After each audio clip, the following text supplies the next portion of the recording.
자, 이거 모범 연합형 공부를 합시다. 제가 다음에는 프린트물을 하나 드릴 거예요. 이제 이 모범 연합형에 대한 개요에 대한 것이고요.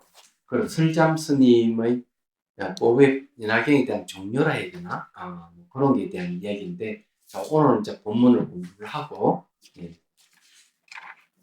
다음 주에는 이제 그걸 좀 들여다보도록 하죠. 그러면은 이 법화경에 대해서 명확한 이해를 가질 수 있지 않을까, 이런 생각을 합니다.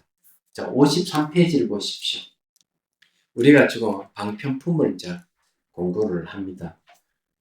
근데 부처님께서 이제 법문을 하시기 전에 삼매에 들어서 미간에 이제 빛을 원색에 쫙 비춰줬어요. 거기에 대해 가지고 이제 미륵보살이 그 연유를 누구한테 물었는가 하면 문수보살에게 물었던 것이죠. 그러고는 이제 사리불 존자가 이제 부처님께 간청하는 얘기가 나옵니다. 자, 53페이지 세 번째 줄부터 읽을게요. 그때 세종께서는 다음의 개송을 설하셨다. 그 법을 여기서 설한들 무슨 소용이 있겠는가? 그 지위는 미묘해서 분별을 초월한 것이다. 법을 설하면 교만하고 어리석으면 무지한 자들은 그것을 비방할 것이다. 사리불은 세분의 거듭 세종께 간청했다. 세존이시여 그 의미를 설해 주시옵소서. 이곳에는 저와 같은 수백의 중생이 있어오며 또 그 밖에는 수백 수천만억 나유타의 중생이 있어 그들은 전생에 열애의 말씀을 들은 적이 있는 자들이옵니다. 그들은 세존의 말씀을 믿을 것이며 신뢰할 것이며 지킬 것이옵니다. 그것은 그들에게 오랫동안 행복과 이익과 안락이 될 것이옵니다. 사리불 존자는 다음 같은 개성을 올렸다. 인간의 최고자이시며 법을 설해 주시옵소서. 저는 가장 연장의 아들로서 당신께 간청하옵니다. 이곳에 수많은 중생이 있사오는데 그들은 당신에게 설하신 법을 믿을 것이옵니다. 또 과거세 당신께서 오랫동안 성숙시킨 중생들도 모두 합장하며 이것에 있사옵니다. 그들도 당신의 법을 믿을 것이옵니다. 저와 같은 비유가 1200명 있어 그들도 최고의 깨달음을 지향하고 있사온데 그들을 보시고 설해 주시옵소서. 그들에게 최고의 기쁨을 누리게 해 주시옵소서. 이 내용이 재미있는 내용인데 이게 무슨 말이냐면요. 이 법이라 한 이 법은 최상의 법이기 때문에 믿지 못할 사람들도 있다는 이걸 무슨 얘기를 했어요. 그러면서 앞에 이제 어떤 말을 했는가 하면은 이 자기 의미를 설명하면 두려워할 것이고 교만한 비유는 대지중에 떨어질 것이다. 이렇게 또 얘기를 했었어요. 그런데도 불구하고 이제 사리불이 또 그도 간청을 했습니다. 이것도 재밌는 게 하나 더 있어요. 전혀 흔들리지 않고 믿고 지킬 중생들이 있다 이게요. 근데 그 중생들이 뭐냐면은 전생에 부처님 법문을 한 번에 들었던 분들, 그런 분들이 굉장히 많다. 이렇게 얘기했어요. 전생 얘기를 들었죠. 이건 여러분들하고 관계가 있습니다. 왜냐하면 제가 대신 부처님 법을 쓰라고 있기 때문에 전생에 여러분들이 이 법을 들었던 분들이라고 보는 거죠. 말하자면 앞에 가신 분들은 아닌데 여러분들은 들었던 분이죠. 저 그 이야기예요. 이게 이해가 되시죠? 네. 세종께서는 사리불이 3번씩이나 설법을 간청하는 것을 보시고 그렇게 말씀하셨다. 사리불이여 그들은 3번이나 간청했다. 그럼 그대에게 어찌 설하지 않을 수 있겠느냐. 잘 듣거라. 마음속으로 생각하거라. 그대에게 설하겠다. 근데 왜 하필 3번 간청을 했을 때 법을 설하겠다 했을까? 여기도 그게 있어요. 첫 번째를 간청했을 때는 노 하시죠. 두 번째도 노 하셨어. 세 번째 돼서 그래 내 해주겠다 이랬습니다. 잘 생각해 보면은 이 방법은 여러분들도 일상생활에 쓸 수 있는 방법이에요. 얘기하자면 상대가 반드시 필요하면은 2번, 3번 원할 것이다. 그죠? 한 번에 오케이 이렇게 하는 게 아니에요. 한 번, 2번 거절했다가 탁 할 때 그 시너지 효과가 굉장히 큰 거예요. 부처님께는 그걸 아시는 거죠. 상대방이 간청할 때 노 하다가 예스 하는 거는 궁금증을 정복시키고 더 알려는 마음을 간절하게 했다는 거예요. 이것이 이제 3번 간청했을 때 비로소 방법을 들어줬던 이유예요. 간절하지 않으면 얘기를 하면 금방 잊어버려요. 간절한 마음 상태에서 법문을 들으면 그게 속속 들어온다는 거예요. 그래서 그런 것을 아시기 때문에 첫 번째, 두 번째는 거절하셨다가 세 번째는 들어주셨던 거. 요거 이제 생각을 해봐야 된다. 자, 세종께서는 사리불이 세 번씩은 슬퍼를 간청한 것을 보시고 그에게 말씀하셨다. 사리불이여 그대는 세 번에 간청했다. 그럼 그대에게 어찌 설하지 않을 수 있겠느냐. 잘 듣거라. 마음속으로 생각하거라. 그대에게 설하겠다. 세종께서 이렇게 말씀하시자 그곳이 우쭐대고 있던 5,000명의 비구니 우바세 우파이가 자리에서 일어나 세존의 두 발이 머리를 조아려 절하고는 그것을 떠나가 버렸다. 왜냐하면 울절되는 자들은 과거의 선하지 못한 행위로 인해 아직 얻지 못한 것을 얻었다고 생각하고 있으며 또 이해하지 못한 것을 이해했다고 생각하고 있기 때문이다. 그들의 자신의 결점을 알지 못하고 그것을 나가자 세종께서 침묵으로 그것을 인정하셨다. 5,000명이나 나왔어요. 비구니 우바시 우바이. 근데 여기 이제 얘기하는 게 뭐라고 얘기했는가 하면은 이렇게 했어요. 아직 얻지 못한 걸 얻었다고 착각하고 있다. 얘기하세요. 이해하지 못한 걸 이해했다고 생각하고 있다. 그리고 그러기 때문에 그들의 결점은 스스로 그것을 모른다. 이렇게 얘기했어요. 근데 이런 것을 옛날에 저게 송강사 방장으로 지내셨던 범자 그 성자 스님께서는 그런 얘기를 했어요. 가똑똑이 이런 말을 했어요. 본인이 똑똑한 줄 알지만은 가똑똑이에요. 네. 이렇게 말씀하셨어요.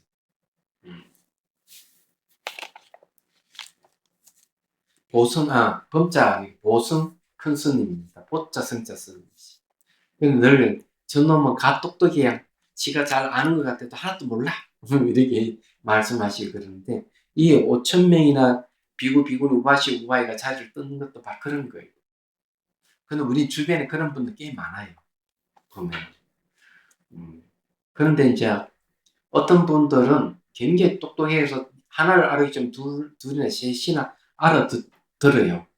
그러면서도 절대로 자기가 똑똑하다는 걸 내세우지 않을 뿐만 아니라 상대방을 존중해 좀 경청하는 분들이 계세요.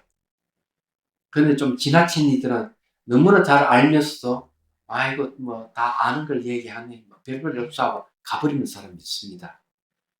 그런 생각에 보면 누가 선근이 있는지를 알 수가 있는 거죠. 세종께서 사리불 존자에게 말씀하셨다. 사리불이여 모임에 필요 없는 자의 기력이 없는 자가 없어. 기력이 없는 자가 없어지고 신앙의 핵심 위에 선 자만이 남게 되었다. 교만한 자들이 이웃을 떠났으니 잘된 일이다. 이제 그 의미를 쓰라겠다. 이제 그 이유를 설명합니다. 사리불이 세종께 대답했다. 세존이시여 수리해 주시옵소서. 세종께서 이렇게 말씀하셨다. 사리불이여 언젠간 여러께서는 이런 식으로 슬퍼하신다. 그것은 예를 들면 아주 드물게 부담 바라꽃이 언젠가는 피게 되는 것처럼 여러께서 언젠가는 이런 슬픔을 하신다. 나를 믿어라 사리불이여.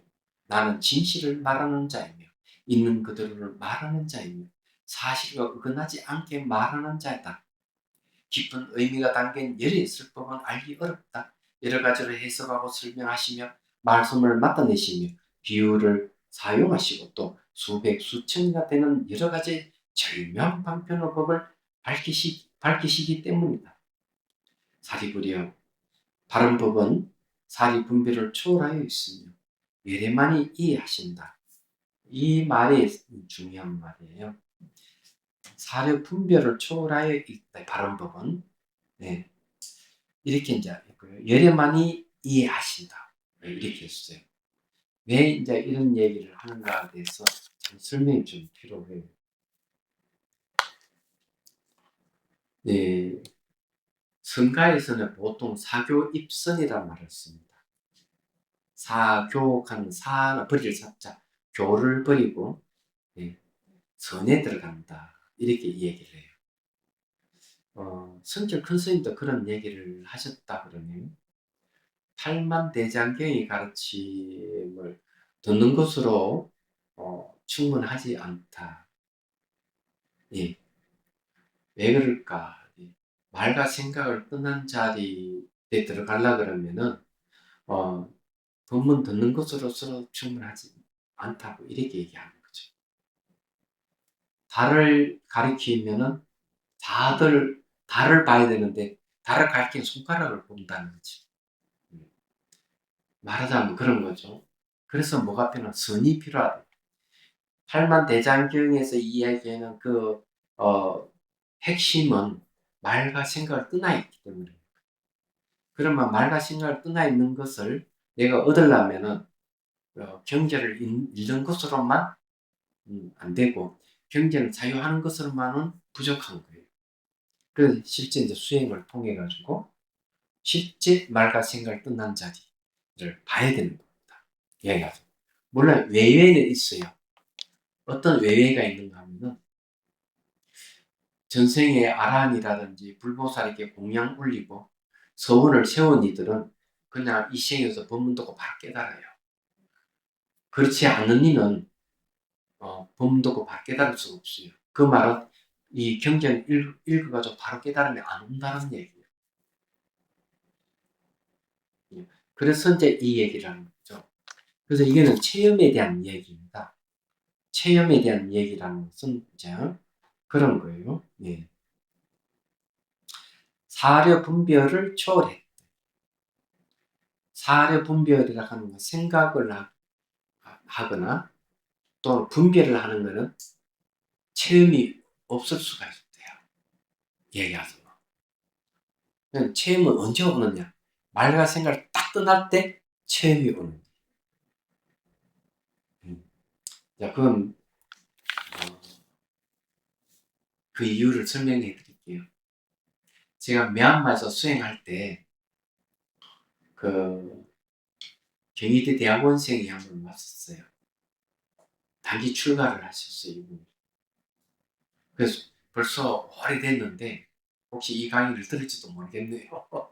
한번 만났으면 좋겠다는 생각도 하긴 했는데 뭐라고 얘기하는가 하면 수행하다가 저서 와서 스님 이 세계에는 이름이 없다 하는 사실을 아십니까? 왜 그러냐 이러니까 자기는 처음 수행할 때는 몸에서 나타나는 현상을 이다로 다 해결했다. 딱딱하면 딱딱하다, 부드러우면 부드럽다. 거기에는 처음 수행하시면 잘 안 되기 때문에 명칭을 붙이게 합니다. 딱딱한 현상이 있으면 딱딱하다. 예. 예, 부드러운 현상이 부드러움. 이렇게 명칭을 붙이면 그게 전부 이다가 되는데 조금 더 가다 보니까 나타나는 현상에 단어의 한계가 오더라는 거지. 단어의 한계. 단어의 한계가 오니까 그 다음에 하는 방법은 뭐뭐 같다. 이렇게 이제 명칭을 붙이는. 그러면은 이 뭐뭐 같다 하면 훨씬 더 명칭을 붙이기가 더 넓어져요. 통증도 보면은 다양한 통증이 있기 때문에 통증 이렇게 명칭이 붙이기가 또 어려운 부분이 있어요. 그래서 바늘로 콕콕 찌른 것 같은 통증, 이 돌을 밟았을 때 오는 통증, 뭐 이런 식으로 뭐뭐 같은 이런 식으로 붙여요. 그러면서 자기가 알았던 게 뭔가 하면은 모든 현상은 이름이 없구나. 이름이 이다 할 수 있는 게 아무것도 없구나. 하는 걸 아는 것이죠.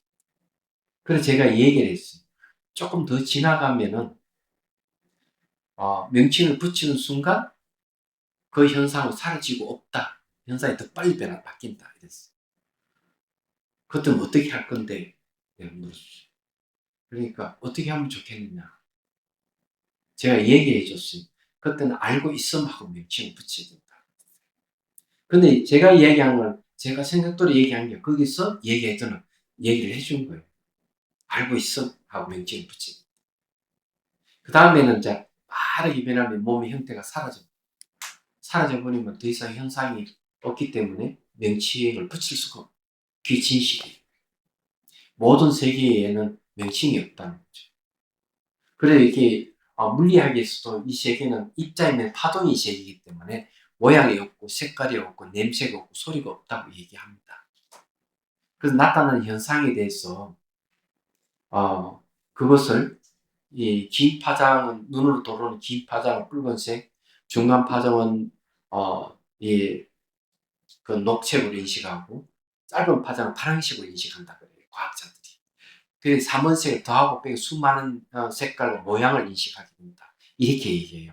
그 말은 뭔가 하면은 처음부터 모양과 색깔이 없는 색이에요. 파장이 올 때 그에 대해서 판단을 하고 명칭을 붙일 수 있는 걸 마음이 하는 일이에요. 결국 보이고 들리는 것은 나의 심리의 표현이 지나지 않는다. 이런 얘기입니다. 그래서 실제 체험의 세계에 들어가면 없어버려요. 놀라운 일이죠. 모양, 색깔이 없고 냄새도 없고 소리도 없어요. 그렇기 때문에 여기서 이야기하는 게 지금 사려 분별을 초월하여 있다 하는 말. 그래서 이 얘기를 하는 겁니다. 그래서 열애만이 이해한다 하는 것은 이 경지는 열의 경지이기 때문에 열애만이 이해한다. 이렇게 얘기합니다. 왜냐하면 여러께서는 오직 한 가지 해야 할 큰 일을 위하여 세간에 나타나시기 때문이다. 그 큰 일은 열의 지견을 중심들을 얻도록 하기 위한 것이다. 또 열의 지견을 중심들에게 보이기 위하여 열의 지견으로 중심들을 깨달음으로 들어가게 하기 위하여 열의 지견을 중심들 깨닫도록 하기 위하여 나타나신 것이다. 열의 지견의 길로 중심들에 들어오도록 하기 위하여 여러께서는 세간에 나타나신다. 자리부려 이것이 여러께서 해야 할 가장 큰 일이며 세간에 나타나시는 유일한 목적이다. 그게 뭔가 하면은 세간에 나타나는 것은 하나의 큰 일인데 그 큰 일은 뭐인가? 열의 지견을 중심대로 얻도록 하기 위해서 그렇다는 거죠. 얻도록 하기 위해서, 보이게 하기 위해서, 깨달아 들어가게 하기 위해서 이렇게 하는 거죠.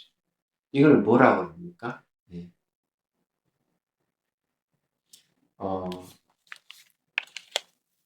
이거 이제 열의 지견이라 하는 게 뭐냐? 열의 지혜입니다. 열의 지혜는 사려 여기 말한 대로 사려 분별을 초월하는 것이죠. 말하자면은 예. 그래서 이제 처음에는 보여주고 그 다음에 이제 들어가게 하고 이런 게 이제 있는 거예요. 그 다음에 이제 그 프린트 예물을 이제 하나씩 드릴 건데 거기에 자세하게 나와 있어요. 그래서 그걸 이제 한번 공부를 하고 이제 경문을 이제 공부할 기회를 갖도록 할 겁니다. 독파경이 만만한 게 아닙니다.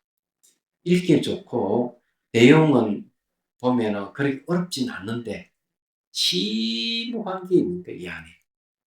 말 못할 심오한 것이. 그래서 누구나 다 읽고 누구나 다 파악할 수 있는데도 불구하고 강사의 설명을 잘 들으면은 생각지 못한 보물을 얻을 수 있는 거예요. 근데 해설해 주는 사람이 필요한 이유가 그거예요. 말하자면. 예. 그래서 이제 이 얘기를 하는 겁니다. 자, 이게 이 세상에 온 일은 딱 한 가지인데 하나는 뭔가 하면은 중생들이 이제 얻도록 하기, 지견을 얻도록 하는 게 하나 있고요. 그 다음에 보이기 위해서 있고, 그 다음 깨달아 들어가기 위해서 있다. 그 다음에 이제 깨닫도록 이렇게 하기 위해서 나타나신다. 이렇게 했죠. 그래서 부처님은 이 세상에 몇 번 왔느냐? 많이 계세요. 번만경은 8,000번 왔대요. 그러니까 중생들에게 열의 지견을 얻도록 하기 위해서, 깨닫도록 하기 위해서 8,000번 왔다. 그 한 가지 이유로 온 거예요. 그럼 열의 지견을 내가 얻어서 내 깨닫게 되면 어떻게 되느냐면 생도병사에서 벗어나는, 넓고 병도 죽으면서 완전히 벗어나버려요. 그리고 고통받고 있는 중생들을 도와주는 거예요. 생도병에서 벗어나도록 도와주는 일을 하는 거예요. 그래서 서가모니 부처님 같이 이 세상에 또 오고 가고 자유롭게 할 수 있는 거죠. 사리부리여 이처럼 여리께서는 해야 할 오직 한 가지 큰 일을 하시는 분이시다. 나는 열의 직인을 얻는 자며 중생들에게 보이는 자며 그곳으로 들어가게 하는 자이며 또 그것을 깨닫게 하는 자, 그 길을 들어가게 하는 것이 자이다. 그랬어요. 이걸 뭐라 하냐면 부처님께서 이 세상 오신 뜻, 네.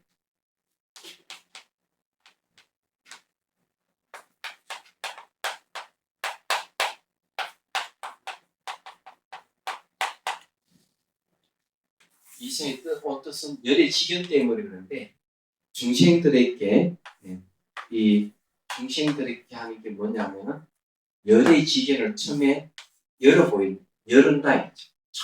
여는 거죠. 두 번째 보여준다. 이거는 이래서는 열다. 지 보인다.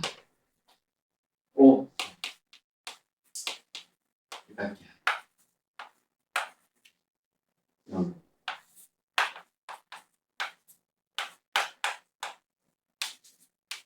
이런 거죠.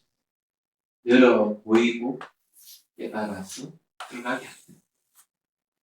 그럼 뭐 돼요? 들어가면은 자기가 붓다가 되는 거죠.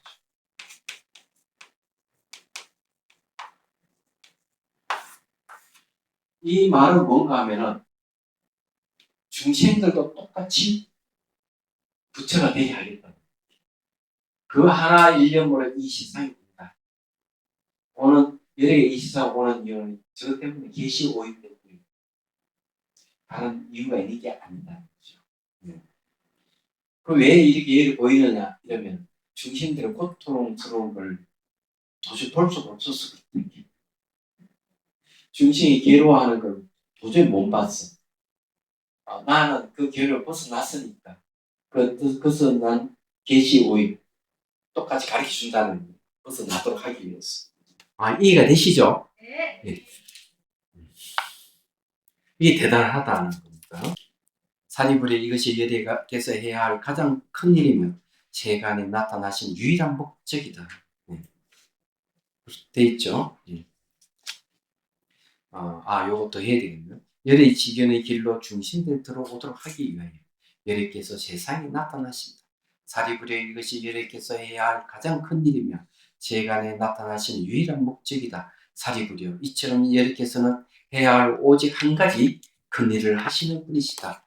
나는 열애의 지견을 얻는 자며 중생들에게 보이는 자며 그 속에 들어가게 하는 자며 또 그것을 깨닫게 하는 자며 그 길로 들어가게 하는 자다.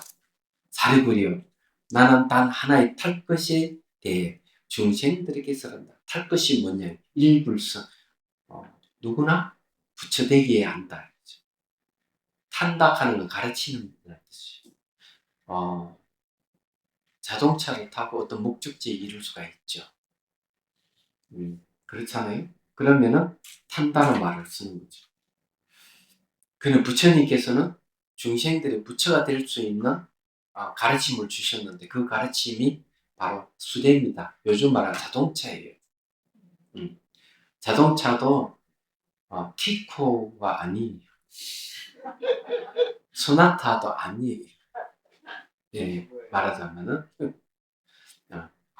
아우디도 아니에요.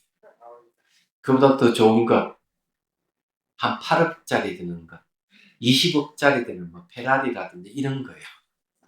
그런 이야기가 뒤에 비유품에서 나옵니다. 얘기하자면. 자, 그것은 부처님이 탈 것으로, 부처님이 탈 것이 아니라 부처가 된다는 거죠. 그 밖에 제2, 제3의 탈 것은 존재하지 않는다. 모든 시방세계에서 이것이 법의 본래의 모습이다. 사리부리여. 과거 세도에를 수 없고 셀 수 없는 시방세계 바른 깨달음을 얻은 존경받는 예리가 계시서 많은 사람들의 행복한 안락을 위해 천신과 인간 등 대중의 이익과 행복과 안락을 위해 이 세상에 출연하셨다. 요건 무슨 말이냐면요. 저는 세상에 보면은 처음에는 그렇게 어렵고 힘들게 고생 하신 분이 어느 순간 이제 사회에 훌륭한 어떤 명성을 얻는 지도자가 되는 분들이 있거든요. 근데 그런 분들이 말년을 어떻게 보는가 하면은 자기 갖고 있는 다 사회에 환원하는 사람들이 있어요. 예. 그는 살면서 계속 사람들 도와주는 그런 사람들이 있어요. 이제 그런 분은 굉장히 훌륭한 분이거든요. 근데 부처님께서 뭐라고 얘기하는가 하면 이런 얘기를 하십니다. 사랑이라고 얘기하는 거는 남에게 이익을 주는 능력이 사랑입니다. 연민이라고 얘기하는 거는 중생의 고통을 빼앗아 없애주는 능력을 가진 자가 바로 연민심을 가진 자다. 이렇게 얘기를 합니다. 살면서 계속 베풀어주면서 나보다는 상대의 이익을 중요시하는 이런 삶을 사는 사람이 제대로 올바르게 사는 삶을 산다는 거죠. 얼마 전에 그 신일용이라는 배우가 죽었어요. 보니까 저는 이분 잘 몰라요. 신성일은 아는데 신일용은 잘 몰라요. 예. 예. 근데 이분은 굉장히 건강하고 예, 왕성하게 이제 하는데 사업 소환이 굉장히 뛰어나신 분이에요. 그래서 일을 하면은 사업을 하는데 놀랍게도 예를 들어 웨딩 사업을 한다 이러면은 차를 제공하는 건 다 공짜예요. 얘기하자. 뭘 하는 비품도 다 공짜 다 되죠. 다만 식사하는 것만 받아 그분이. 그러니까 그것을 주관하는 분은 이렇게 하면 적자가 생겨서 도저히 안 됩니다. 이렇게 했는데 아니다. 이렇게 하는 게 맞다. 그런데 이익 사업이 아니에요. 결국 그런 일을 하신다는 거죠. 왜냐하면 자기는 이룰 건 다 이루고 남을 이익을 위해서 한다는 거죠. 알고 보니까. 그러니까 어떤 사업을 하더라도 자기 이익을 내세우지 않고 그 사람 참여하는 사람들 다른 사람들 이익을 위해서 그 사업을 쭉 해왔다는. 근데 갑자기 돌아가셨어요. 보니까. 네. 아마 너무 건강한 걸 자신이 하지 않았는지 잠을 안 자고 그렇게 하시다가 돌아가셨는지 그럴 가능성이 있어요. 아시는 분이 알게 주더라고요. 그 아시는 분이 그 이때까지 EBS 오랫동안 PD를 하신 분이 이제 칼럼을 쓰면서 그 얘기를 야, 참 이런 배우도 있구나. 살면서 자기 이익이 아니고 남의 이익을 위해서 사셨구나 하는 생각을 갖게 됐어요. 근데 부처님이 바로 그런 부분을 얘기하는 거예요. 여기서 이 얘기를 하는 게. 이 세상에 오는 것은 중생들이 생로병사에서 허덕거리고 죽고 태어나 밤에 고통을 당하는 보지 못했어. 자기가 똑같이 부처되게 해주신 이 세상 오는 이유가 그 이 때문에 온다는 거죠. 다른 게 아니다는 겁니다. 이게. 이 얘기를 하는 거죠. 자, 그래서 단지 인간만 아니고 천상, 천신과 인간 등 대중의 이익과 행복과 안락을 위해 이 세상에 출연하셨다.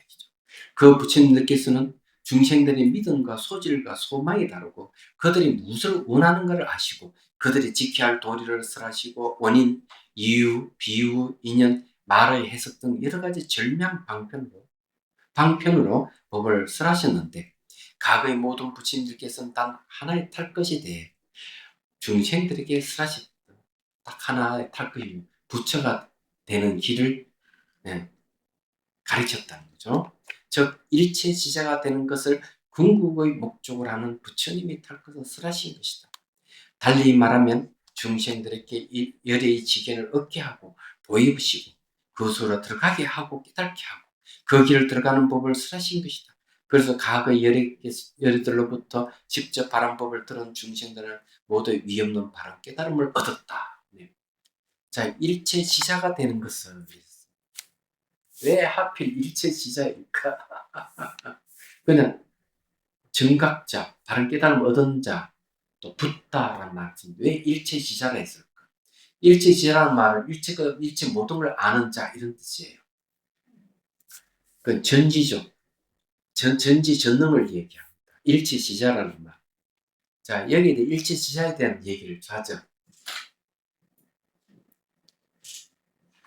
부처님 당시부터 그 이후로 수많은 종교 지도자들 나타나고 또 철학자들이 많이 나타났었어요. 그런 중에서 이제 육사외도라 해요. 6스승의 외도들이 있었습니다. 말하자면. 그 중에서 끝까지 논쟁을 벌인 이들 대부분 이제 바라문교 출신 사람, 힌두교 사람들인데, 힌두교 사람들은 뭘 얘기하는가 하면 창조자를 얘기해요. 창조자, 일체의 모든 걸 만든 자. 근데 부처님은 원래 일체시자, 모든 걸 다 아시는 자. 예, 이렇게 얘기를 하죠. 그러면서 이제 일체시자는 존재하지만 창조자는 존재하는 게 불교적인 입장이에요. 그래서 끊임없이 그네들하고 논쟁을 벌이면서 나타난 게 일체시자라는 말이 나타나는 게 하나 있고요. 예, 그 중에 하나예요. 부처님은 일체 모든 걸 아시는 자다. 그렇지만 힌두교 같은 데 일체시자는 없다고 보는 입장이에요. 두 번째는 뭔가 하면은, 여러분 고통당하는 번뇌 망사에 휘둘려서 괴로움에 빠지는 것은 그 원인이 어디에 있다고 봅니까? 원인. 예? 탐진치는 어디서부터 일어나죠? 무명에서 일어나는. 그렇죠. 진리를. 그럼 진리를 모른다 하는 것은, 모르는 것은 안에서 일어나는 어리석음이지만은 무엇을 몰라서 일어날까? 그 밖에 있을까? 안에 있을까? 안에서 일어나는 것은 대개 그 영향력으로 일어나는 거예요. 그러니까 무명을 일어나게 하는 대상은 어디에 있을까? 아니, 이게 굉장히 중요한, 일체시자라는 말을 쓰는 이유를 여러분들 설명하는 겁니다. 이 초기에는 일체시자라는 말이 안 나오는데 후대에 오면 일체시자라는 말이 나오거든요. 그것이 뭔가 하면은 내 밖에 따로 뭐가 있다 하는 데서 출발합니다. 그래서 일체를 모두 아는 자를 말 쓰는 이유가 그거예요. 이제 이런 얘기는 들어보셨죠? 경계의 바람이 분다. 경계의 바람이 불면 마음의 파도가 일어난다. 일어나죠. 그죠? 그러면 내 안에 마음의 파도가 일어나는 것은 어디서 바람이 불어와서 그렇죠? 바깥에서 불어오는 거예요. 네, 바깥에서. 거기에 보면은 경전에는 뭘 얘기하는가 하면, 그 초기경전에 이런 얘기 나오죠. 본생경인가 어디 보면은 부부가 마음이 맞지 않으면,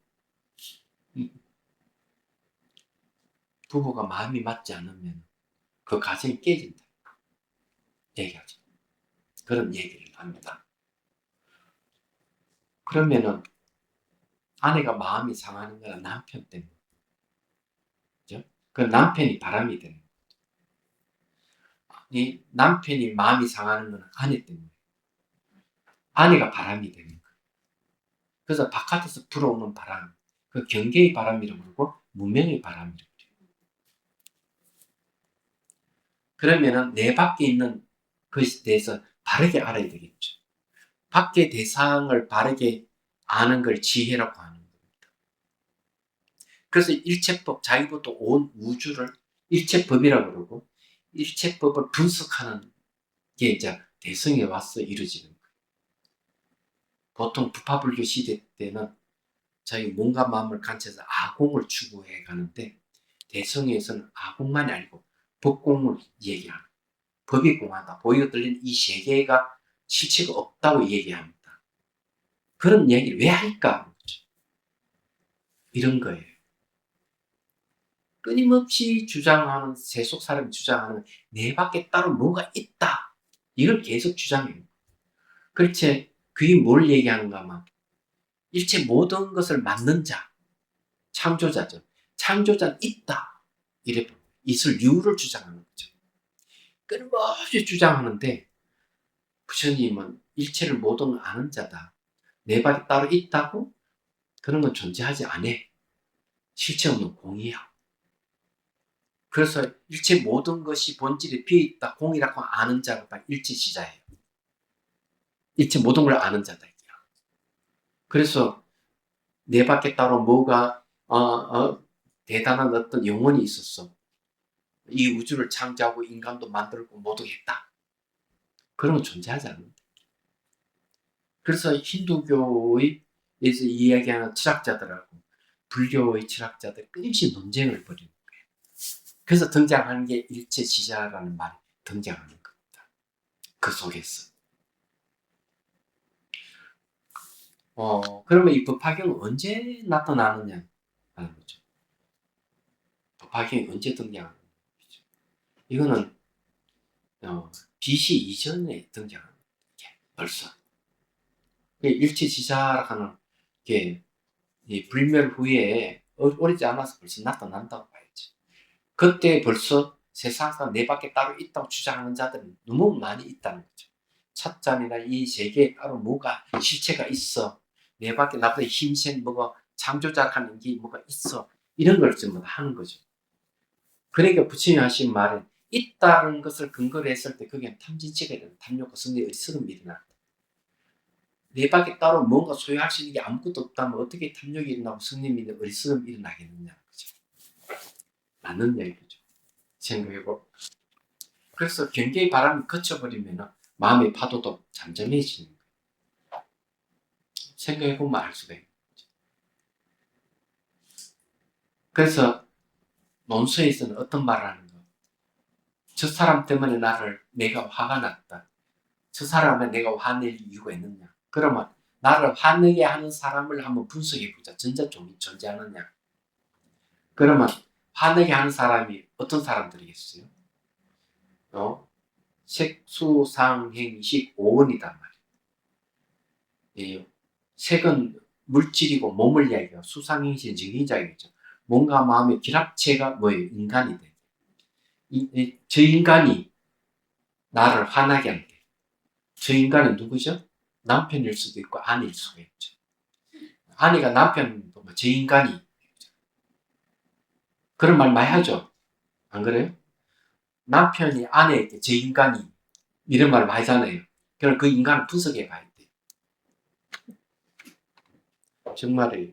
장나라라는 배우라는 오빠가 저 인간은 내버려도 잘 살 거야. 네, 이런 말. 자기 동생 보고 저 인간 이랬어. 말을 쓰더구만.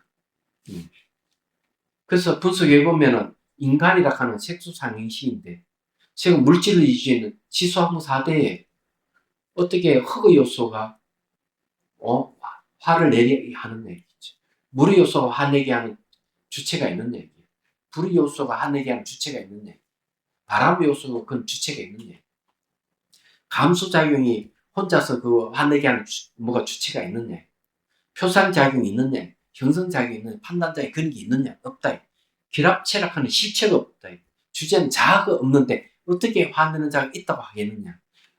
저 인간이 나를 화나게 하지만은 화내는 주체가 없는 거예요. 그럼 내가 왜 저 인간이 한 말에 내가 화를 왜 내겠느냐. 그치? 안 그렇겠어요? 그래서 달라이 라마 스님께서 하시는 말씀이 화가 나면 얼른 반문해봐라. 화내는 자가 누구인가? 존재하지 않는데 왜 있다고 하느냐. 그치? 그게 경계의 바람이에요. 그래서 이 경계의 바람이 경계 속에 경계는 일체법이에요. 일체 모든 건 나로부터 온 우주단 말이에요. 그것이 나에게 바람으로 올 때 내 마음이 파도가 일어난다는 거죠. 일체 모든 걸 아는 자는 어때요? 중생들에게 바람을 안 일으키죠. 오히려 잘못 알고 있는 것을 없애주는 게 일치시작을 하는 일이에요. 얘기하죠. 그래서 일치시작은 말을 쓰는 겁니다. 자, 그 다음에 봅시다. 또 사리불이요. 미래세에 헤아릴 수 없고 셀 수 없는 시방세계의 바른 깨달음을 얻은 존경받는 예리들이 계셨어. 많은 사람들의 행복과 안락을 위해 그리고 천신들과 인간 등 대중의 이익과 행복과 안락을 위해 이 세상에 출현하신 것이다. 그 부처님께서도 중생들의 믿음과 소질과 소망이 다른 것을 아시고 그들이 지켜야 할 도리를 설하시고 원인, 이유, 비유, 인연, 말의 해석 등 여러 가지 정명방편으로 그걸 설하실 것이며 모든 미래 부처님께서도 단 하나의 탈 것이 돼 중생들에게 설하실 것이다. 오직 부처되는 그 방법을 중생들에게 설한다는 거죠. 즉 일체시자가 되는 것을 궁극의 목적을 하는 부처님의 탈 것을 설하실 것이다. 자, 일체시자가 되는 것을 궁극적 목적을 한다. 일체 모든 것이 소유할 수 없다는 것을 아는 자죠. 일체시자라는 말이. 그래서 자유로운 거죠. 이제 장애는 두 가지 장애가 있어요. 항상 두 가지. 이 두 가지 장애를 없애면 우리는 자유로워지는 겁니다. 이게 뭘까? 첫 번째는 상박, 두 번째 추중박. 박이라 하는 것은 속박이라는 거예요. 상박은 형상에 대한 속박. 네, 형상, 모양 상이에요. 상에 대한 속박. 두 번째는 뭘까? 추중박, 거치고 무거운 속박. 거치고 무거운 속박은 번뇌 망상들이 있죠. 상박은 소지장을 얘기해요. 알바의 대상에 대한 장애예요. 정확하게 얘기하면. 그런데 여러분들이 가장 힘겨워하는 게 뭘까요? 제가 맞춰볼까요? 저 인간 때문에 내가 내 신세가 요래 쫄딱 망했어. 이렇게 얘기하면서 그렇게 얘기하는 걸 추중박이래요. 추중박. 내 안에 거치고 무거운 속박이 있는데 과거 인연입니다. 과거 인연에 속박 당한 사람 무척 많아요. 그 사람 눈앞에 없는데도 불구하고 그 인간 때문에 내 신세 이렇게 조졌어. 그 인간이 일찍 가서 다행이지 계속 있었으면 내가 얼마나 불편했을까. 뭐 이렇게 얘기해요. 그 인간 이러면서. 그게 과거 인연에 대한 얘기입니다. 그러는 걸 거치고 무거운 속박이래요. 그 동지 썼다 무자를 딱 잘라버려요. 과거 인연은. 그 안 좋은 인연 잘라버려요. 좋은 인연 계속 유지를 해야 되고 안 좋은 인연을 잘라야 돼요. 동지 썼다 무자를 잘라버려야 돼요. 그렇지 않으면은 안 되는 거죠. 힘들어요. 그래서 이 두 가지 속박에서 벗어나면은 어떤 사물을 대하든지 자유롭고 어떤 과거 인연을 길에서 만나도 웃으면서 악수를 잘 청할 수 있다. 그런 걸 얘기를 하는 겁니다. 얼마나 좋아요. 예. 그래서 일체지자가 된다는 것은 대단한 거예요. 대자유를 얻은 자들이죠. 달리 말하면 중생들에게 열의 지견을 얻게 하시고 보이시고 그것으로 들어가게 하시고 깨닫게 하시고 그 길로 들어가는 법을 설하실 것이다. 그래서 미래의 열애들로부터 직접 바른 법을 들은 중생들은 바로 모두 위없는 바른 깨달음을 얻을 것이다. 또 사리부려 현재에도 헤아릴 수 없고 셀 수 없는 시방세계의 바른 깨달음을 얻은 존경받는 예리들이 계셨어. 많은 사람들의 행복과 안락을 위해 법을 쓰라고 계신다. 그 부처님들께서도 중생들의 믿음과 소질과 소망이 다른 것을 아시고 그들이 지켜야 할 도리를 쓰라고 원인, 이유, 비유, 인연, 말의 해석 등 여러 가지 절명방편의 법을 쓰라고 계시는데 그 부처님께서도 단 하나의 탈 것에 대해서 중생들에게 쓰라신 단 하나의 탈 것, 부처가 되는 자동차죠. 네. 즉 일체지제가 되는 것을 궁극의 목적으로 하는 부처님. 일체지제는 바로 정각자를 얘기했죠. 깨달은 자를 얘기했죠. 깨달은 자가 되는 것을 궁극의 목적으로 하는 부처님의 탈 것이 되서라고 계신다. 달리 말하면 중생들에게 열의 지견을 얻게 하고 보이고 그쪽으로 들어가게 하고 깨닫게 하고 그 길로 들어가는 법을 쓰라고 계신 것이다. 그래서 현재 예리들로부터 직접 그 법을 듣는 중생들은 모두 위 없는 바른 깨달음을 얻을 것이다. 사리부려 나 또한 위없는 바른 깨달음 얻는 존경받는 열애로서 많은 사람들의 행복과 안락을 위해 그리고 천신과 인간 등 대중의 이익과 행복과 안락을 위해 법을 쓰란다. 중심들의 믿음과 소질과 소망이 다른 것을 알아서 그들의 지켜야 할 도리를 쓰라고 원인, 이유, 비유, 인연, 말의 해석 등 여러 가지 절묘한 방편의 법을 쓰라는데 나 역시 단 하나의 탈 것이 돼 중생들에게 쓰란다. 이게 이제 뭐 비유라든지 인연에 대해서 이런 거는 막 수도 없이 안에 얘기를 합니다. 원인에 대한 얘기도 하죠. 자, 원인에 대한 얘기를 해보죠. 어떤 걸 원인에 대한 얘기인지를. 중국의 그 오데산에 사시는 노스님이 계셔. 지금 입적하신 몇 년이 됐는데 한 분이 찾아가서 얘기합니다. 대만 사람이 찾아갑니다. 찾아가지고 절을 탁 하고 저희 시어머니는 걸음을 잘 못 걸으십니다. 예, 저희 며느리에 대한 입장에 늘 마음이 아프고 병원에 가서 진찰로 아무 이상이 없는데도 걸음을 잘 못 걸으십니다. 그 원인이 무엇인지를 좀 알려 주십시오. 원인. 그 노선님이 바로 이야기합니다. 당신 시어머니는 돼지 쪽발을 굉장히 좋아하시죠? 날마다 안 먹으면 안 되지 않습니까? 깜짝 놀라서 그거 어떻게 하셨습니까? 처음 만났는데 어떻게 하셨냐. 노선이 벌써 그 여인의 지난 과거를 본 거죠. 얘기하죠. 과거를 본다는 벌써 이 천안통이 열린 거죠. 과거를 보는 거는 숙명통이죠. 숙명통. 그러니까 그 며느리의 시어머니가 모시고 있는 그 상을 다 보신 거예요. 그래서 다시 시어머니는 돼지 족발을 그렇게 좋아하지 않느냐 바로 얘기하는 거죠. 근데 이분은 숙명통도 열리고 천안통도 열리시고 다 열리신 분이에요. 노스님이 입적하셨지만 그러면 다 이렇게 돼지 쪽발만 먹지 않으면 바로 그러실 수 있습니다. 지금이라도 늦지 않습니다. 먹지 마십시오. 이렇게.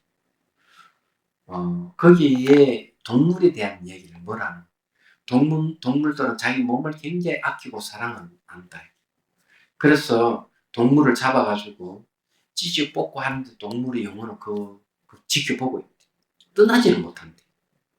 자기 살을 찌찌 뽑고 삶고 하는데 그걸 지켜보면서 떠나지 못한다. 그렇게 돼지 족발 드실 때도 항상 이 돼지 영혼이 그 지켜본다는 거죠. 그래서 다리를 먼 것이 그 각오로 인해서. 놀라운 얘기죠. 어느 청년이 병원에 입원했어. 부모가 전화를 걸었어. 제 자식이 아직 젊고 팔팔한데 병원에 입원했습니다. 입원했는데 이렇게 의사가 손을 못 대게 합니다. 그렇게 아파하고 아무도 이제 부모인 저희들도 그 손을 못 댑니다. 아파하고 이러니까 그 원인이 뭔지 모르겠습니다. 그러니까 노스님 전화 딱 받고 하는 말이 당신 아들은 날마다 시장통에 가서 그 개구리 뒷다리를 절개 먹잖아. 튀겨 먹는 거. 날마다 먹는다. 그 각오로 하니까 몸이 그렇게 아픈 것이다. 이렇게 얘기를 해요. 그러면서 제가 해결해 드리지요. 직접 병원에 찾아가요. 가가지고 주무르죠. 얘야 내가 주무르지 시원하지? 그래서 다른 사람 만지면 아파서 이러는데 스님이 너 개구리 뒷다리 절대 먹으면 안 돼. 노선 노선인가 얘기하는 책이고 그 얘기다. 원인이라는 말은 그런 뜻에 쓰는 거예요. 무슨 말 이해가 되시죠? 네? 그럼 평상시에 저희는 부자라 할지라도 육식도 하고 생선도 먹는데 그 끊어야 되겠네요. 좋은 질문이요. 그 원인이 돼가지고. 살아있는 거 절대로 요리에 드시지 마시고, 요? 고기를 먹더라도 시장에 가서 사서 드시고, 살아있는 거 하지 마시고, 조금 적게 드시고, 편집적으로 하나만 계속 드시지 마시고, 안 먹는 왜? 게 낫겠네. 예. 안 먹는 게 제일 좋죠, 사실은.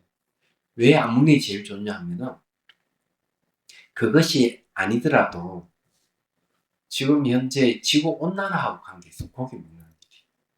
학자들이 뭘 얘기하는가 하면은, 몇 년 전에 조사한 바에 연료가 탄소를 발생하는 프리테이지가 14%예요. 근데 고기를 먹어서 발생하는 탄소가 18%가 돼요. 그 왜 그러냐면은 소고기를 먹으려고 그러면 소를 많이 키워야 되는데 소 4마리가 자동차 한 대의 탄소를 발생시켜 얘기하자면 전 세계의 자동차보다 소의 숫자가 몇 배 많다는 거예요. 얘기하자면. 그래서 학자들이 뭘 얘기하면 그래 다른 고기는 좋다. 소고기만 먹지 않으면은 지구 온도 1도는 낮출 수가 있다. 학자들 연구가 그래요. 스님 제가 한 가지 평상시에 제가 우리 가족은 고기를 좋아하니까 저는 고기를 별로 안 먹고 싶거든요. 근데 공부를 열심히 할 때 소고기를 먹는데 역한 냄새가 나 한참도 못 먹겠더라고요. 그러면 그게 그러니까 제일 좋은 방법은 조금씩 줄이는 방법. 그다음 꼭 먹고 싶으면은 요즘 소고기 맛이 나는 콩으로 만든 콩고기가 있어요. 그래서 그것도 보니까 그 뜻밖의 여정이라는 그 프로 보니까 그게 있더라고요. 채식 식당이 있는데 또 고기 맛이 나는 그러니까 가짜 고기죠. 그런 데도 있더라고요. 보니까. 그러니까 요즘은 우리나라도 젊은 사람들이 고기를 안 먹는 채식주의자들이 많이 늘었습니다. 우리나라도. 그래서 어떤 일이 벌어지는가 하면은 고기 요리하는 집에 갑자기 피켓을 탁 들고 피켓에는 어떻게 써 있느냐 바로 고기 먹는 건 폭력이다. 고기를 먹는 거는 폭력이다. 그래서 생명에 대한 폭력이죠. 그만큼 생명체가 많이 죽어 나간다는 그래서 우리나라 젊은이들도 고기를 안 먹는 사람들이 많이 생기게 되고 전 세계적으로 특히 저기 어디고 독일 같은 데도 몇 년 전만 하더라도 고기 먹는 인구가 한 저게 안 먹는 인구가 한 50만 명밖에 안 됐는데 지금 몇백만 명이 고기를 안 먹는데 그럼 어떻게 그러냐 채식하는 게 건강에 훨씬 좋다는 인식이 퍼졌대요. 얘기하자면 이제 그렇게 됐습니다. 근데 고기 늘 먹던 사람이 고기를 안 먹으면 뭐 병이 생겨요. 그것도 아셔야 돼요. 예. 그렇기 때문에 한 번 탁 끊어버리면은 안 돼요. 그래서 좀 적게 드시라는 거고, 단백질 섭취는, 저게 되고, 식물성 단백질도 굉장히 많아요. 자, 어쨌든요, 봅시다. 네, 조금만 더 하고 이제 마치도록 할게요. 자, 그 다음에, 그러니, 그 할트 맞죠? 그러니 사리부리여, 과거, 미래, 현재, 시방세 어디든 서든 제2의 탈 것은 마른 데 있지 않으며 제3 번째 탈 것에 대해서도 마찬가지라는 것을 알아야 합니다. 두 번째 정도의 가르침과 세 번째 깨달은 가르침 그런 거는 사실은 있지 않다. 오로지 부처되는 그 가르침만 있다. 이죠. 여기서 얘기하는 그런 겁니다. 그러면 앞에 것도 읽어드릴게요. 즉 일체 지자가 되는 것을 궁극의 목적으로 하는 부처님의 탈 것에 대해서란다. 다시 말하면 중생들에게 열의 지견을 열게 하고 보이고 그것으로 들어가게 하고 깨닫게 하고 그 길로 들어간 법을 쓰란다. 그래서 지금 나의 설법을 듣는 중생들은 모두 위없는 바른 깨달음을 얻을 것이다. 그러니 사리부려 과거 미래 현재 시방세 어디에서든 제2의 탈 것은 마련되어 있지 않으며 제3의 탈 것에 대해서도 마찬가지라는 것을 알아야 한다. 그러나 사례부려 올바른 깨달음을 얻은 존경받는 여러들께서는 시대의 오탁, 중생의 오탁, 번뇌의 오탁, 견해의 오탁, 수명의 오탁 속에서 이 세상에 출현하신다. 열애들께서는 중생들이 그런 오탁 속에 있으며 탐욕스럽고 성근이 적은 것을 아시고 단 하나님 부처님의 탈 것을 절명방편으로서 세 가지 탈 것으로 나누어 설하신다. 성문이든 아란이든 독각이든 이것을 열의 방편이라고 듣고 이해하고 깨닫지 않는다면 그들은 성문도 아란도 독각도 아닌 것을 알아야 한다. 이게 이제 중요한 건 뭔가 오로지 부처가 될 수 있는 방편 하나만 그탈 것이 하나만 있는데 부처님의 탈 것을 절명방편으로 또 세 가지 탈 것을 나누어서 또 설하는 거예요. 그게 뭔가 하면 성문, 아란, 독각 이렇게 이제 세 가지를 얘기를 했어요. 그냥 다 열애가 될 수 있는 방편이다. 이렇게 이 얘기를 합니다. 성문은 뭐냐면요. 부처님 음성을 듣고 법문을 깨닫는 걸 성문이라고 해요. 소리 성자 들을 문자예요. 아란이라 하는 뭔가 하면은 그래 성문이 바로 그렇게 아란이 되는 걸 얘기합니다. 독각은 뭔가 스승 없이 십이연기를 사유해서 깨달음 얻는 걸 독각이라고 합니다. 그래서 성문이든 아란이 독각이든 다 열의 방편이다. 부처가 될 수 있는 방편이다. 이런 얘기예요. 또 사리부리여 비구든 비군이든 스스로 아란이라고 칭하면서 위 없는 올바른 깨달음을 향한 서원은 세우지 않는 채 나는 부처님이 탈 것과는 인연이 없다고 하거나 이 몸은 윤회하는 나의 마지막 몸으로 깨친 경지라고 우쭐댄다면 그들은 그 자를 교만한 자라고 봐야 한다. 왜냐하면 열애가 눈앞에 계실 때 아란으로서 번뇌를 끊어버린 비유와 이 법을 듣고 믿지 않는다는 것은 있을 수 없는 일이며 또 도리에도 맞지 않기 때문이다. 그런데 열애가 이미 열반에 들었을 경우에는 반드시 그렇지만 않다. 열애께서 열반에 들었을 경우는 성문들이 열애의 경전들을 간직하거나 설하는 일은 없기 때문이다. 자, 여기에서 교만한 자는 두 종류를 얘기합니다. 두 종류를 이제 교만한 자라고 얘기를 하는데 하나는 내가 어떻게 부처가 될 수 있어? 나는 부처가 될 수 없어. 이렇게 하는 사람이 있고 또 하나는 뭔가 무슨 소리? 나는 마지막 몸에 깨친 경지에 내가 이르렀어. 마지막 몸에 깨친 경지에 뭔가 하면은 일생보처라고 하는 데 있어요. 다음 생에는 부처가 되는 몸을 얘기합니다. 그러면서 우쭐댄다는 거지. 이런 두 가지는 다 교만한 자다.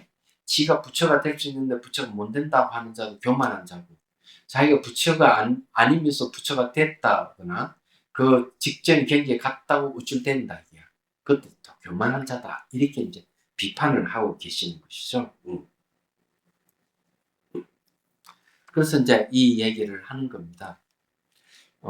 그리고 이제 왜 그러냐 이러니까 아란으로서 이 법을 듣고 믿지 않는다는 것은 있을 수 없다. 예. 열애가 앞에서 법을 쓰라면 아란을 바로 안다 이게야. 그래서 이제 이 얘기를. 근데 이 말은 중요한 거는 아라한도 보살의 길을 갈 수가 있다 이렇게 얘기하는 거예요. 이게 참 대단하다. 그래서 보통은 못 가거든요. 못 가는 이유를 설명해 드리죠. 보통 아라는 수행을 쭉 해가지고 번뇌를 다 끊어버렸어요. 번뇌를 끊어버리면 윤회를 안 해버립니다. 그래서 아란으로서 열반이 들어서 생을 끝마쳐버려요. 얘기하죠. 근데 보디사토바 보살들은 어떻게 해야 하느냐면은 일부러 윤회할 수 있도록 번뇌를 조금 남겨둬요. 그래서 그 번뇌를 타고 이 세상에 다시 오는 거예요. 그리고 중생 구제를 하는 거예요. 그럼 경지라 하는 것도 아란의 경지 똑같은 경지 가더라도 일부러 번뇌를 남겨둔 힘으로 이 세상에 와 중생 구제가 가는 거예요. 그또 오고 그 최종 목적 부처가 되는 거예요. 그 부처가 되는 목적은 있는 중생 구제하기. 부처가 되면 엄청난 힘으로 중생을 많이 구제할 수 있기 때문에 그런 거예요. 다른 이유가 있는. 그래서 보리심을 일으키는데 그 보리심 내용이 뭔가 내가 깨달아서 중생 구제하겠다 이런 얘기예요. 말하자면. 그래서 이게 이제 아라한들은 오로지 수행해가지고 번뇌를 다 잘라버려요. 그러니까 다시는 이 세상에 올 수가 없는 거예요. 근데 여기서는 뭔가 아라한들도 마음을 내 가지고 보살길을 다시 갈 수가 있다. 이렇게 그래서 이 법화경이 대단한 경지입니다.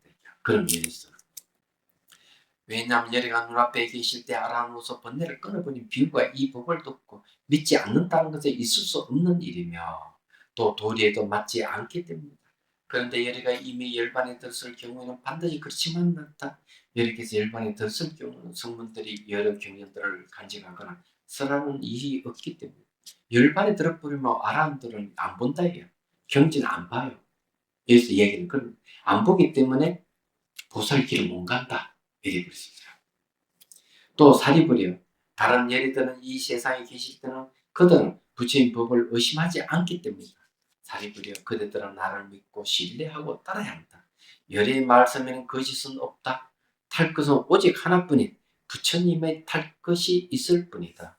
일불성 오직 부처되는 될 수 있는 그 길 그것만 있다 이죠. 그때 세존께서는 의미를 다시 분명히 하시고자 다음의 개송을 설하셨다. 예, 항상 이게 산문이죠. 본문을 쭉 설가 난 뒤에 이 끝에는 개송 읊어서 쭉 설명하는 요 내용이 그런 얘기죠. 선사들은 어떻게 해요? 법산 올라가서 개송을 한번 쫙 읊고 그에 대해 설명을 쭉 하는데 부처님은 반대로 법을 쫙 설해놓고 그 전체 내용을 다시 요약해서 개송으로 쫙 읊습니다. 그래서 여기 중복되는 것 같아도 중복된 게 아니고 형식이 그렇다는 걸 빨리 이해해야 돼요. 그래서 이제 부처님 개송을 이제 이렇게 얘기합니다. 그때 교만하여 믿음이 없는 비구, 비구니, 우바시, 우바이들의 수는 5,000명을 넘었다. 계율과 학문을 충분히 익히지 못한 어리석은 그들은 자신의 잘못을 알지 못하고 시금방지게 지 잘났다고 하는 그런 그렇다고 비판하는 거죠. 번뇌의 상처를 숨기면서 떠났다. 설령 이 법을 들으려 한다 해도 그들은 그만한 믿음을 갖추지 못했으며 오히려 이곳에 5점이 지나지 않으므로 나는 그들이 떠나는 것을 묵인했다. 가지 말라고 이렇게 붙들지 않았다. 왜냐하면 붙들들 머물지 않기 때문에 그냥 묵인했다 이렇게 얘기해요. 저도 묵인을 잘 해요. 근데 제가 묵인을 하게 되면은 오해를 해요. 어떤 오해일까? 뭐 이런 오해예요. 아주. 아이고 스님께서 아무 말씀도 안 하시니까 제가 해드릴 수가 없습니다. 제가 뭘 해드리겠습니다. 이러면 묵인하면은 해드리면 되는구나. 침묵을 지킬 땐 승낙한다는 뜻이거든요. 그런 뜻 모르고 스님께 아무 말씀하시지 않으니까 이거 하면 안 되는구나 이렇게 생각하는 한국 사람은 보통 그런 생각을 많이 해요. 재밌죠? 그래서 혹시 이제 그렇게 얘기했는데 스님들이 아무 얘기를 안 하면은 이게 승낙했다는 뜻으로 이해하시면 돼요. 얘기하죠. 부처님도 그렇게 하셨거든요. 그렇기 때문에 그냥 아무 소리 안 가만히 있으면 계속 2번, 3번 물어봐요. 얘기하자면. 그때도 어쩔 수 없이 대답을 하거든요. 기 승낙이라고 생각하지만 원래는 침묵 지키는 것은 승낙하는 뜻이에요. 원래는 그렇습니다. 여기 묵인이란 말이 그런 뜻이에요. 묵묵히 인정했다. 말없이 인정했다. 이런 뜻입니다. 자, 이리하여 법회의 준비는 끝났다. 법회가 청정하게 되어 죽이라는 자는 사라지고 가장 뛰어난 정수만이 남았다. 여러분들도 오로지 정수만 남기를 바랍니다. 여러분들이 이파리는 되지 마시고 뿌리가 되시기를 바랍니다. 그럼 오실 때는 그냥 오시지 말고 손에 손잡고 같이 오십시오. 사리부려 최고자이신 부처님들께서 어떻게 이 법을 깨달으셨는지 설하겠다. 또 세간의 지도자이신 부처님들께서 어떻게 수백이나 되는 절묘한 방편으로 법을 설하셨는가를 부처님들께서는 믿음이 각각 다른 수많은 중생들의 의욕과 행동과 행위 그리고 과거에 쌓이는 선업을 아시고 설하셨다. 자, 이건 무슨 말이냐 하면은 과거에 쌓은 선업을 아시는 것은 무슨 육신통 중에 어디에 생각하죠? 숙명통이 있다는 거죠. 그래서 과거의 인연을 아시는 거예요. 미래의 인연을 아시는 거는 천안통입니다. 현재의 마음을 아시는 거는 현재 상대의 마음을 아시는 거죠. 그건 타심통이라고 해요. 무슨 말 이해가 되시죠? 그런 거예요. 예. 자, 나도 여러 가지의 해석과 설명으로 중생들이 이 법을 얻도록 한다. 또 수많은 여러 가지 원인과 수백의 비유로 각각의 상황에 맞게 여러 중생들을 만족시킨다. 그렇기 때문에 나는 여러 가지 경전을 쓰라며 시송, 전설당, 전생당, 기서당, 인연당과 수백의 비유당, 가영, 논의의 9가지 법도 쓰란다. 예. 구분교 또는 12분교라는 말이 그런 뜻입니다. 여기는 이제 구분교를 얘기해요. 구분교, 나눌 분자 쓰는데 부처님 가르침을 9분류를 나눠서 쓰라는 것. 12분교는 12부분을 나눠서 쓰라는 것. 이런 뜻이에요. 이는 구분교입니다. 무지하고 전한 가르침을 즐기며 수많은 부처님 밑에서 수행한 적이 없으며 생사윤회에 집착해서 고뇌한 그들에게 나는 열반을 보인다. 고뇌한 사람에게 열반을 보여야 되는데 고뇌하지 않는 사람에게 열반을 보이면 받아들일까요? 안 받아들일까요? 절대로 안 받아들입니다. 내가 행복할 때, 편안하고 행복할 때는 아무도 거기에 대해 관심이 없어요. 죽지 않는 법을 가르쳐준다 하더라도 눈만큼 뻥뻥 하거나 에이 시자 뜯는 얘기한다고 가버리거나 이러는 거예요. 고뇌하는 사람은 생사가 없는 열반을 보여주겠다 이러면 받아들여요. 그런 걸 여러분 잘 아셔야 돼요. 똑같이 집안에 자식들이 먼저 문제를 일으키고 무엇을 요구를 할 때 그럼 어떻게 할 거예요? 바로 승낙합니까? 조건을 겁니까? 잘 생각해 보십시오. 요구를 하지 않을 때 보여주는 거는 받아들이지 않지만 어떤 요구를 할 때 그에 맞는 걸 보여주면 받아들여요. 그런 거죠. 여러께서는 부처님의 지혜를 사람들이 깨닫게 하시려고 이와 같은 방편을 쓰신다. 그렇다고 해서 그들도 이 세상에서 부처님이 될 것이다. 이렇게 쓰라는 일은 결코 없다. 왜 없을까요? 그렇게 할 수가 없어요. 원하는 사람이 있을 때 하는 거예요. 왜냐하면 부처님께서는 적절한 시기를 보아 법을 쓰라시기 때문에 시기가 안 됐는데도 너 당신들 부처가 된다 이렇게 얘기하면 이 미친놈 이렇게 할 거예요. 시기가 돼서 얘기하면 당신은 부처가 될 것입니다. 얘기하면 받아들여요. 그래서 이게 시기라 하는 게 세속에서 통용되는 지혜는 어떤 게냐 이러면은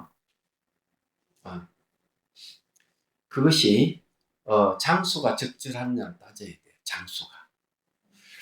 예를 들어 가지고 상갓집에 가 결혼 이야기하면 안 되잖아요. 결혼식 하는데 상갓집 이야기하면 안 되잖아요. 그죠? 그건 적절하지 못한 거죠. 그 장소에. 장소를 잘 고려해서 알맞게 얘기해요. 그 다음에 지금 말하는 것이 이 사람에게 도움이 될 것인지 도움이 안 될 것인지 알고 해야 돼요.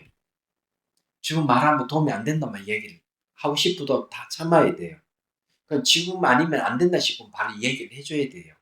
이게 시기를 따지는 것이죠. 이때는.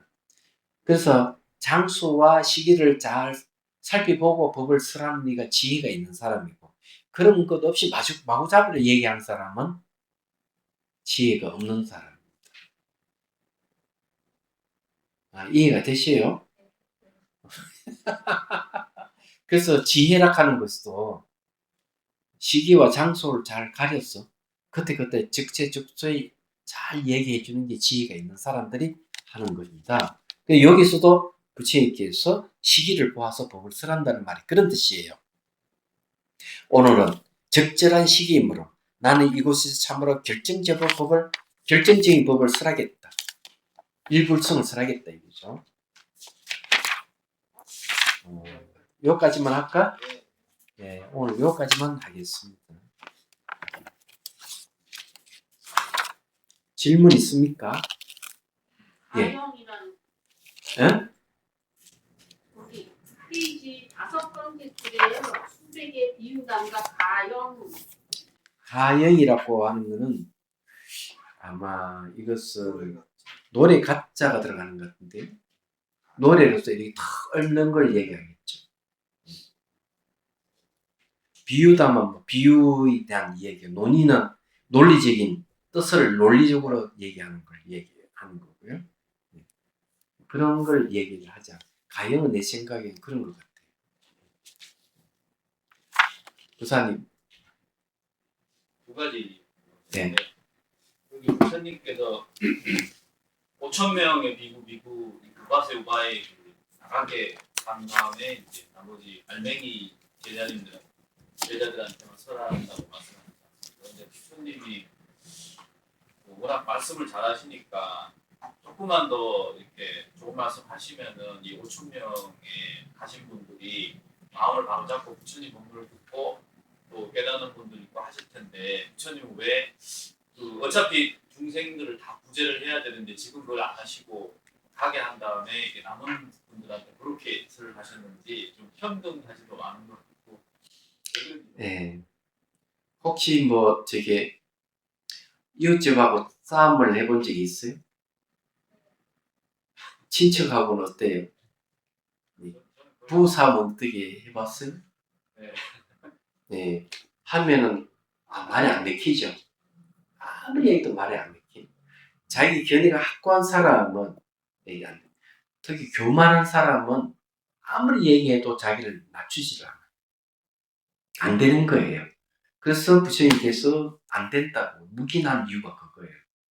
조금이라도 이렇게 앞에 쭉 설명을 이렇게 좀 해주고 내가 이제 위없는 부처가 되는 길을 가리키겠다 이렇게 하면 이게 성근 있는 사람은 앉아서 기다리죠. 듣고자 하죠. 근데 벌써 그렇게 했는데도 일어나 가버리잖아요. 말하자면. 그러니까 이 교만한 사람이라고. 교만한 사람은 자기를 이래 높이고 있기 때문에 절대로 마음을 낮추질 않아요. 화가 나면 어때요? 화가 나면은 화밖에 없어요. 교만한 마음이면 교만만 남아있어요. 하나 밥을 찔러 들어가지를 않아요.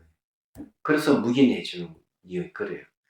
다만 이런 사람 있겠죠. 며칠 지나서 반성해보니까 그러면 안 되겠다고 다시 찾아가는 경우는 받아주겠죠. 그렇지만 이래서 나가버리가 다시 돌아오지 않는 사람들 있을 것이다 이거죠. 그래서 부처님은 그런 뜻에서 얘기했을 겁니다. 왜냐하면 다시 오지 마라. 철저망 치고 그 보초를 씌우고 못 돌게 하는 건 없잖아요. 그런 게 없기 때문에 이렇게 다시 갔다가 돌아오는 사람을 받아줄 수도 있다는 얘기죠. 그러면 내용에 보면 그런 게 없기 때문에. 시기가 안 맞는다고. 예, 전혀 안 맞는 거죠.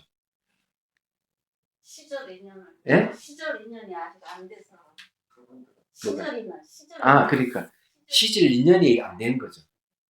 시절 인연이 안 된다 하는 것은 그 마음은 조건이 안 됐다는 얘기죠. 예. 당연하다 저는 생각을 해요.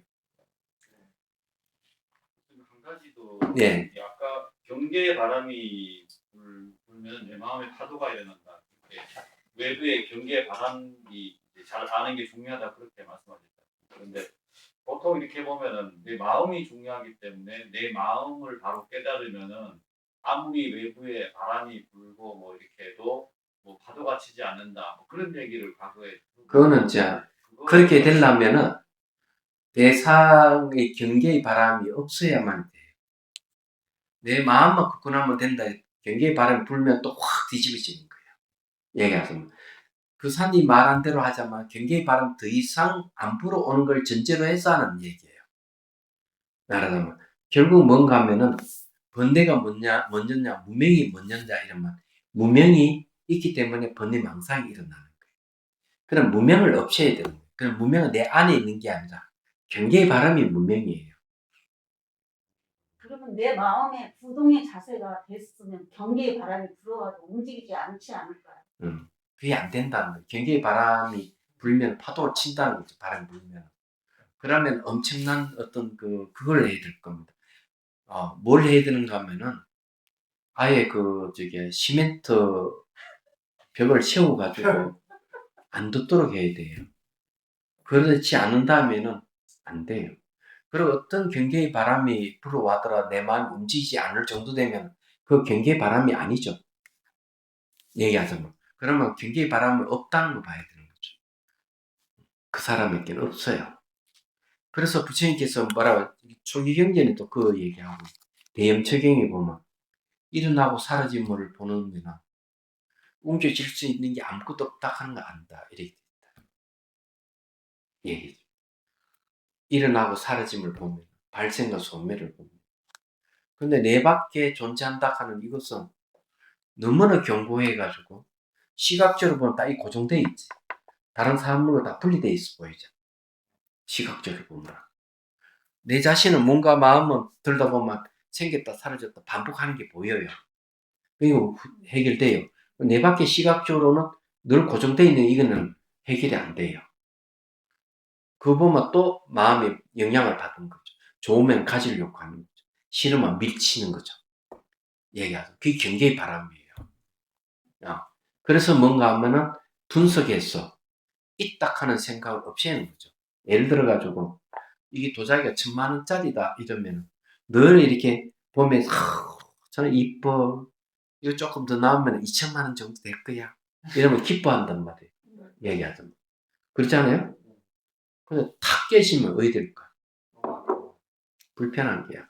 또 아들이 깨면 더 마음이 아프고 남이 깨트리면 배상이라고 하라 할 건데 자기 자식이 깨트려 버리면 이놈의 자식 이거 얼마짜린데 이렇게 한다고요. 말하자면 그게 경계의 바람이거든요. 그런데 이걸 분석해버리면은 딱 달라져 버려요. 어디 달라지는? 이 도자기 흙에서 물을 보고 반쪽을 내서 모양을 뜨고 그늘에 말렸다가 유학을 치르고 불에서 구워냈구나. 이런 모양은 다시 또 그림을 그리고 또 유학을 치가지고 또 두 번째 가마에 넣어서 꺼냈구나. 그래서 이렇게 됐구나. 이렇게 얘기하는 거죠. 그러면서 이렇게 분석해 보니까 처음부터 존재한 게 아니었네. 처음부터 존재한 게 아니라면 어때요? 언제든 없어질 수 있는 거죠. 그렇다면 처음부터 존재한 게 아니기 때문에. 처음부터 존재한 게 아니라면 없어질 수 있다는 얘기예요. 말하자면. 그래서 이건 실체가 없는 거예요. 언제든 깨질 수 있네. 여러 가지 조건에서 이게 서로 이제 요소들이 결합체구나 하는 거죠. 이렇게 다 알면은 아들놈이 다 깨트렸다 이러면 이 깨진 성질을 알고 있는 다음에는 절대로 화를 안 내요.